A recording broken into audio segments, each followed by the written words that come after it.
Hello viewers, 3টে উপদেশ শুনে রেখো, লাইফে কাজে দেবে। কারো মনে এত গভীরে প্রবেশ করো না যেখান থেকে সে বের করে দিলে তুমি আশ্রয়হীন হয়ে পড়বে। কারো সাথে এত বেশি মনের কথা বলো না, যদি সে কথা বলা বন্ধ করে দেয় তাহলে তুমি বাকরুদ্ধ হয়ে যাবে।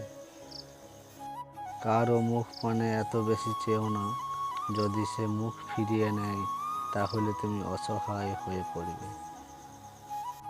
এই 2 দিনের দুনিয়ায় কেউ কাউরির না, সব স্বার্থের জন্য অভিনয় করে যাচ্ছে, মনে রাখবে।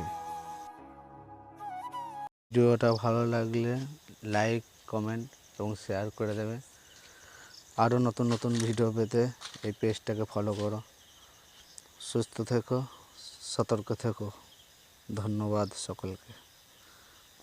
হ্যালো ভিউয়ার্স, 3টে উপদেশ শুনে রেখো, লাইফে কাজে দেবে।